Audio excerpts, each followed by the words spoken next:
আমার প্রায় সময় রাত্রে পেটের অশান্তির কারণে ঘুম ভেঙে যেত, যার কারণে আমি প্রেশার নিতেছিলাম। অনেক সময় বাথরুমে গিয়ে অনেকক্ষণ পর্যন্ত অপেক্ষা করতে হতো, বাথরুম হতো না, বাথরুম হইতে কষ্ট হতো। এই জন্যই আমি এই প্রোডাক্টটা অর্ডার করছি। সালামু আলাইকুম রহমতুল্লাহ। আয়ুর্বেদা থেকে আমি আজকে সরাসরি হুজুরের কাছে একটা পাউডার নিয়ে আসলাম। হুজুর আমাদের পূর্বের কাস্টমার ছিলেন, উনি প্রথমটা খেয়ে দ্বিতীয়টা অর্ডার করেছেন। সো আমি দ্বিতীয় প্রোডাক্টটা আজকে হুজুরের জন্য নিয়ে এসেছি। সো আমরা একটু জেনে নিই হুজুর থেকে ওনার বর্তমান অবস্থা কি, উনি কোন কারণে এই পাউডারটা অর্ডার করেছেন। আসসালামু আলাইকুম। ওয়ালাইকুম সালাম রহমতুল্লাহ। জি, জানতে চাইবো আসলে আপনার কি সমস্যার কারণে এটা নিচ্ছেন। আসসালামু আলাইকুম রহমতুল্লাহ। ওয়ালাইকুম আসসালাম। আমার নাম মোহাম্মদ আলী। আমি এই মাদ্রাসার একজন খতিব সাহেব।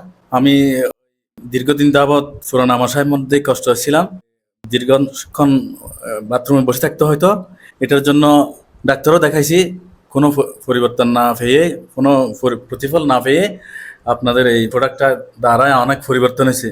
পুরাতন আমাশের সাথে আর কি কি ধরনের সমস্যায় ছিলেন যেটার কারণে আপনি আসলে এটা অর্ডার করছেন? আমার প্রায় সময় রাত্রে পেটের অশান্তির কারণে ঘুম ভেঙে যেত, যার কারণে আমি প্রেশার নিতেছিলাম। অনেক সময় বাথরুমে গিয়ে অনেকক্ষণ পর্যন্ত অপেক্ষা করতে হতো, বাথরুম হতো না, বাথরুম হইতে কষ্ট হতো। এই জন্যই আমি এই প্রোডাক্টটা অর্ডার করছি। তো হুজুর আমাদের এই পাউডারটা প্রথমে একটা সেবন করার পর এটা আপনার দ্বিতীয়টা চলছে না তৃতীয়টা? দ্বিতীয়টা।